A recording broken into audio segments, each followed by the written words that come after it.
Bom dia, a paz do Senhor, a você que me ouve, que vai estar me assistindo nessa hora.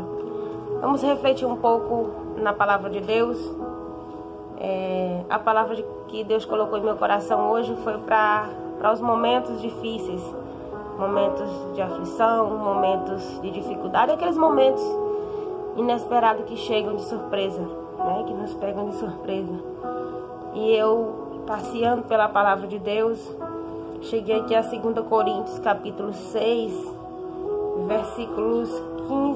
versículos 16 a 18, que diz o seguinte: Por isso, não desfalecemos, mas ainda que o nosso homem exterior se corrompa, o interior, contudo, se renova de dia em dia, porque a nossa leve e momentânea tribulação produz para nós um peso eterno de glória muito excelente, não atentando nós nas coisas que se veem, mas nas coisas que não se veem, porque as que se veem são temporais, e as que se não veem são eternas. Então essa é a mensagem. O escritor de 2 Coríntios estava ali animando, vamos dizer assim, aconselhando, animando a igreja de Coríntios. A igreja estava passando por momentos de dificuldade, momento de perseguição, momento de aflição, de tribulação. E o conselho do escritor, o conselho de Paulo para a igreja de Coríntios foi: não desfalecemos. Não vamos desfalecer, não vamos desanimar. As coisas estão difíceis, as coisas estão complicadas. A palavra de Deus nos traz uma coisa, nos mostra uma coisa, e a sociedade, o homem, nos mostra algo totalmente diferente. A Bíblia nos ensina ao ser humano como viver. E talvez você esteja esperando isso, esse exemplo, esse espelho de pessoas que estudam a palavra de Deus e deveriam te ensinar a viver dessa forma, deveriam te ensinar a viver da forma certa. E você olha para as pessoas, você olha para a sociedade, até mesmo para dentro da igreja, e vê que tudo está andando totalmente fora da palavra de Deus, do padrão de Deus.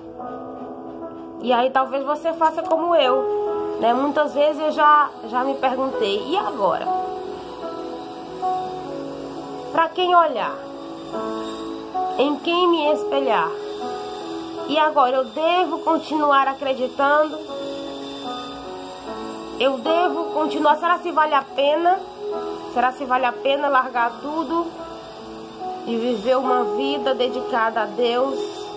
Porque as pessoas que deveriam ser espelho, as pessoas que deveriam me ensinar, hoje já não, a vida delas já não é mais um padrão bíblico, já não está mais dentro dos estatutos de Deus. E agora? Tanta perseguição, tanta calúnia, tanta vergonha, tantos motivos para desacreditar. E aí a palavra de Deus nessa manhã para nosso coração é: por isso não desfalecemos.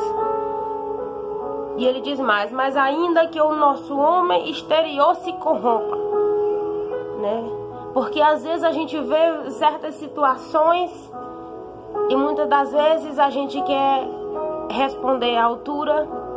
Muitas das vezes a gente quer até mesmo abrir a palavra e ir lá e gritar e falar para os quatro cantos, gritar ao vento de que está errado, né? De que não é a forma correta de fazer.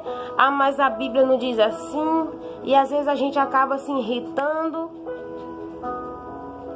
Às vezes a gente acaba dizendo: ah, não vou mais me dedicar, não vou mais fazer, não quero mais nem saber. Ah, porque ninguém mais, não pode se confiar mais em ninguém.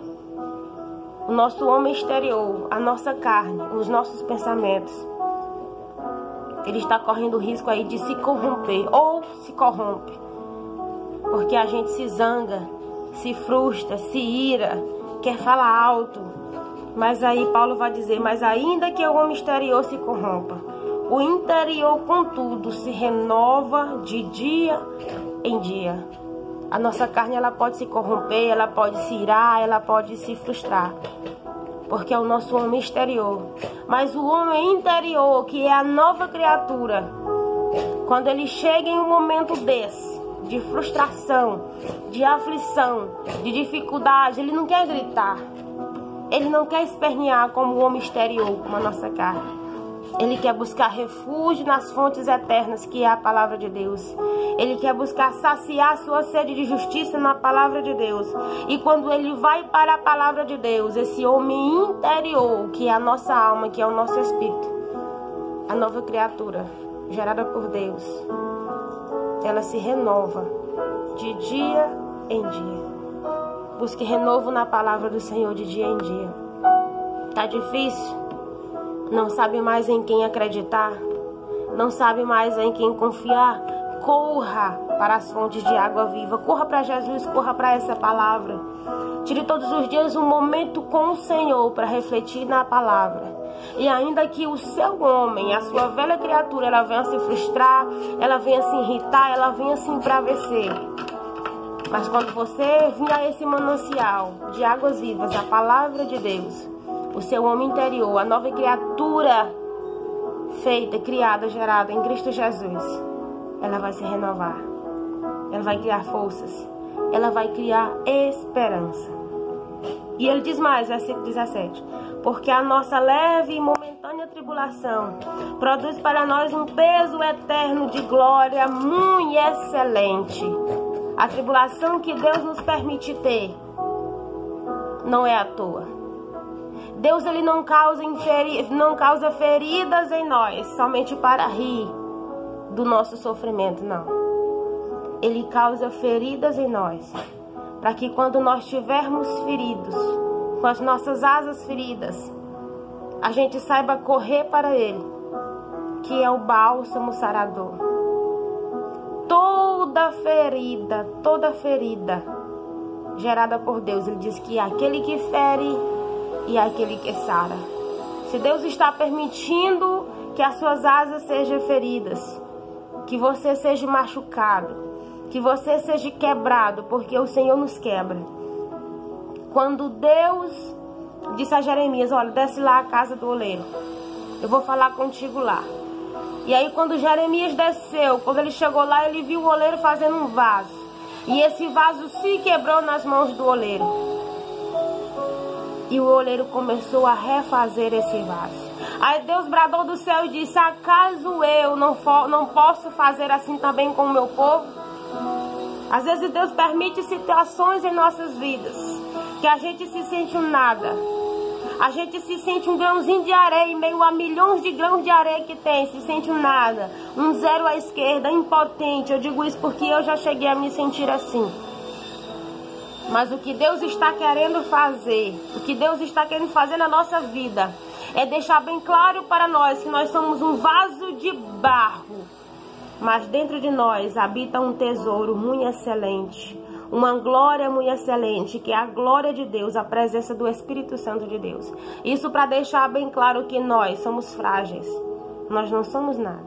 Mas dentro de nós, se nós dermos liberdade, se nós nos abrirmos o nosso coração, pode habitar algo muito excelente, que é a glória e a presença do Senhor.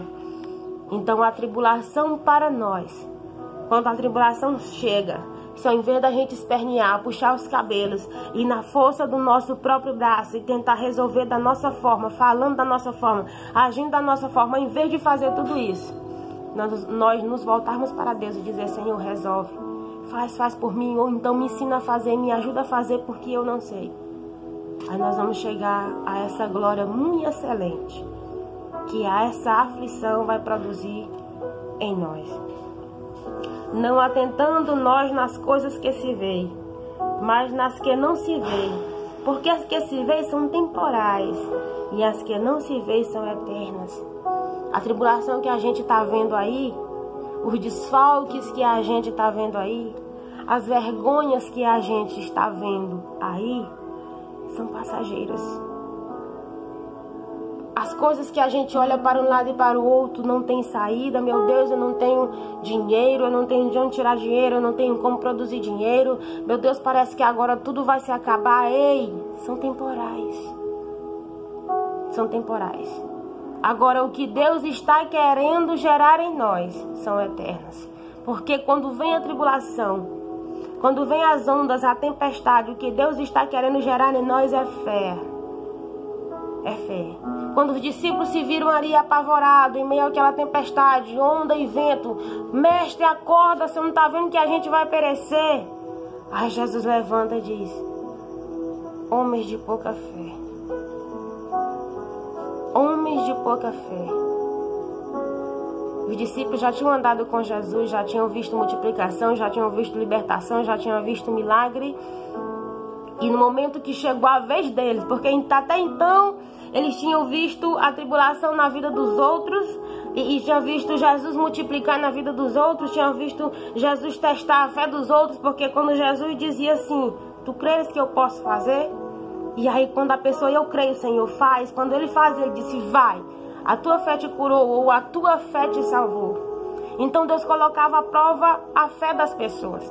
E quando chegou a vez de provar a fé dos discípulos, ele encontrou fraqueza neles. Ele encontrou falta de fé neles. Porque Jesus estava ali, Jesus não estava longe, a metros, a distância, do outro lado, em outra cidade, não. Jesus estava no barco com eles. E quantas vezes a palavra de Deus, a gente vai para o culto e Deus está dizendo: a tempestade veio, mas eu estou contigo. E a gente, enquanto está lá, chora, enquanto está lá, fala em línguas, enquanto está lá, bate palmas, enquanto está lá, está esperança, porque ela está vendo todo mundo se alegrar na presença de Deus. Mas quando chega em casa, as coisas é totalmente ao contrário. A gente desejaria encontrar nossa família de uma forma, de uma forma bagunçada, totalmente diferente da forma que nós apresentamos a Deus em oração. A gente queria chegar em casa e achar uma casa linda, ter uma casa, meu Deus, que dá até vergonha de trazer uma visita. E a gente diz: meu Deus, para mim não tem esperança, não tem jeito. Se a vida continuar desse jeito aqui, eu vou morrer. Mas Deus, assim como estava provando a fé dos discípulos, homens de pouca fé, assim também Ele diz conosco: o que vocês estão vendo aqui é momentâneo, eu posso mudar. É momentâneo. Mas o que eu estou gerando dentro de vocês é a fé. E que fé é essa? O que é fé? Fé é acreditar no impossível e ver o invisível. Com os olhos da fé, eu vejo aquilo que ainda não aconteceu acontecer na minha vida. Eu vejo aquilo que as pessoas e até eu mesmo acho impossível, eu vejo acontecer. Porque eu sei que Deus pode fazer por mim. Deus pode fazer por mim. Então, não deixe a sua fé, a sua esperança, se limitar no que você está vendo na sua frente. Mas permaneça a vossa fé em Cristo Jesus, aquele que pode mudar a situação. Porque quando Ele se levantou, quando os discípulos chamou que Ele se levantou, Ele disse: acalma mar e acalma vento. E aí a Bíblia vai dizer que tudo se fez bonança. Bonança.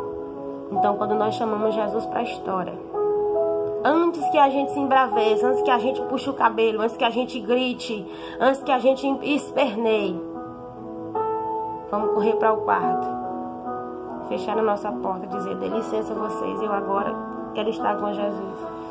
Aí nós vamos contar para Jesus. Não vamos jogar ele na parede, não. Vamos contar para Jesus: Jesus, eu estou assim, assim, assado. Eu já não vejo isso, eu tenho medo daquilo. E aí o Espírito Santo, Jesus, através do Espírito Santo dele, que é o nosso amigo que ele deixou aqui, o outro Consolador de que ele falou, aí ele vem com aquela calmaria dentro de nós. Aí toma conta de nós aquela paz que excede todo o entendimento. Aí ele abre nossos olhos da fé. E aí nós voltamos do quarto renovados, com fé, com esperança de que as coisas vão melhorar, porque Deus está no barco. Então não desfaleça, não desfaleça. Ainda que o homem interior às vezes se corrompa, porque nós somos carne, mas o nosso homem interior, ele tem que se renovar de dia em dia. Aí eu quero ir com vocês aqui em Romanos capítulo 15, versículos 3, que diz o seguinte. Paulo, na carta aos Romanos, diz o seguinte, capítulo 15, versículo 3. Ora, o Deus de esperança vos encha de todo gozo e paz em crença, para que abundeis em esperança pela virtude do Espírito Santo. Quer ter esperança com Deus? Não conte as suas coisas primeiro para o seu melhor amigo. Não estou dizendo que você não deve ter amigos, não quero dizer que você não tem que se isolar no seu mundo e não contar nada para ninguém, mas primeiro, conte para o seu amigo Espírito Santo. Busque a virtude do Espírito Santo, o dom do Espírito Santo. E aí sim você vai ser alguém cheio de fé e cheio de esperança. Ora, o Deus de esperança vos enche de todo gozo e paz em crença. Que crença é essa? É crer. Gozo e paz em crer. Em crer em quem? Em Cristo Jesus, que pode fazer nova todas as coisas. Para que abundeis em esperança.